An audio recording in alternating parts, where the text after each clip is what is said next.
दिवाली से पहले छीन लिया रोजगार, आखिर क्या कर रही है हिमाचल सरकार? 8 लाख बेरोजगारों को झटका, रिटायर्ड हो चुके कर्मियों पर मेहरबानी। पक्की की जगह आउटसोर्स भर्तियां, क्या है 1,70,000 जॉब के बैकलॉग की कहानी। बच्चू बाबू एमए करके 7 साल झक मारे, खेत बेचकर पढ़े पढ़ाई, उल्लू बने बेचारे। कितनी अर्जी दिए न जाने, कितना फूंके तापे, कितनी धूल न जाने फांके, कितना रास्ता नापे। कैलाश गौतम जी के द्वारा लिखी गई ये 4 पंक्तियां हिमाचल के 8 लाख से ज्यादा बेरोजगार युवाओं का सच बयान करती है। हमारे प्रदेश की सरकार दावा करती है कि 30,000 से ज्यादा पदों पर नौकरियां दे दी गई हैं, लेकिन जमीन का असल सच ये है कि हिमाचल प्रदेश में हर साल 1 लाख नौकरी देने का वादा करके सत्ता में आई कांग्रेस सरकार बीते 22 महीने में सिर्फ 4,400 लोगों को ही पक्की नौकरियां दे पाई हैं। और इन 4,400 भर्तियों की एक सच्चाई यह भी है कि ज्यादातर पदों पर पूर्व सरकार के कार्यकाल में भर्तियां शुरू हो गई थी, जिन्हें इस सरकार में भरा गया है। तो फिर क्या है हिमाचल के बेरोजगार युवाओं के साथ हो रहे अन्याय की असल कहानी? पक्की नौकरियों की जगह पार्ट टाइम भर्तियां करके युवाओं के भविष्य के साथ टाइम पास क्यों कर रही है सरकार? क्या है दिवाली से पहले दर्जनों आउटसोर्स कर्मचारियों की नौकरी छीनने जाने का दुख? साथ ही बात करेंगे युवा बेरोजगारों के उस आंदोलन के बारे में जिसकी तैयारियां लगभग पूरी हो चुकी है।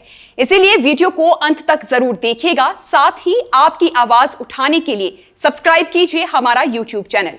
साल था 2022, हिमाचल में विधानसभा चुनाव की तैयारियां चल रही थी। इस दौरान चुनावी शंखनाद करने हिमाचल पहुंची प्रियंका गांधी वाड्रा ने हजारों लोगों की भीड़ के सामने इस बात का वादा किया था कि पहली ही कैबिनेट मीटिंग में 1 लाख रोजगार का निर्णय लिया जाएगा।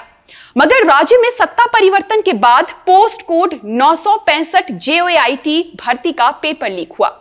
पेपर लीक के कारण प्रदेश सरकार ने चयन आयोग के कामकाज को निलंबित कर दिया। इसके बाद जांच शुरू हुई तो कई सारी भर्ती परीक्षाओं का पेपर लीक स्कैम सामने आया और सरकार ने फरवरी माह में कर्मचारी चयन आयोग को भंग कर दिया। एक वो दिन था और एक आज का दिन है। बीते साल राज्य चयन आयोग का कागजों पर गठन तो किया जा चुका है, लेकिन 1 साल बाद भी चयन आयोग नई भर्तियां शुरू नहीं कर पाया है। यानी रोजगार दिया तो नहीं जा रहा, लेकिन छीना जरूर जा रहा है। आउटसोर्स पर भर्ती हुए हजारों कोरोना वॉरियर्स की नौकरियों को हड़पने के बाद अब बिजली बोर्ड के 81 आउटसोर्स ड्राइवरों को सुक्खू सरकार ने दिवाली से पहले नौकरी से निकालकर उन्हें बड़ा झटका दिया है।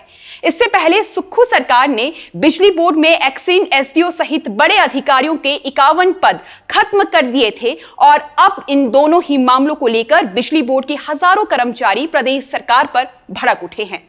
खैर, रिटायर हो चुके कर्मचारियों को रीज्वाइनिंग का ऑफर देने वाली मौजूदा सरकार का कहना है कि जयराम ठाकुर की सरकार ने अपने 5 सालों में जितने युवाओं को नौकरियां दी थी, हम उससे अधिक नौकरियां बीते 1.5 साल में दे चुके हैं। मगर युवाओं का कहना है कि नौकरी नहीं मिलने की वजह से वे परेशान हो चुके हैं, इसीलिए झूठे वादे और झूठे दिलासा देना बंद किया जाए। आपको बता दें कि विपक्ष में रहते हुए कांग्रेस आउटसोर्स भर्तियां बंद करने के दावे करती थी, मगर सत्ता मिलने के बाद कांग्रेस भी पूर्व सरकार के रास्ते पर चल पड़ी है। कांग्रेस सरकार के द्वारा आउटसोर्स के साथ साथ नामात्र मानदेय पर टेम्पररी जॉब, वन मित्र, गेस्ट टीचर, मल्टीटास्क वर्कर या फिर आउटसोर्स जैसी अस्थायी भर्ती करके उन युवाओं को ठगा जा रहा है जो सालों से लाइब्रेरी में बैठकर कमीशन की तैयारियां कर रहे हैं। अखबारी कथन के अनुसार अगर हम सरकार के द्वारा बांटी जा रही आउटसोर्स पार्ट टाइम को भी पक्की नौकरी मान लेते हैं तो भी 1.70 लाख नौकरियां देने का बैकलॉग खड़ा हो चुका है। हिमाचल प्रदेश शिक्षित बेरोजगार संघ के अध्यक्ष बालकृष्ण का कहना है कि रिटायर्ड लोगों को पुनः रोजगार और सेवा विस्तार देना बंद करें और नए पद विज्ञापित किए जाएं। साथ ही आउटसोर्स पार्ट टाइम टेम्पररी प्रथा को बंद कर दिया जाए।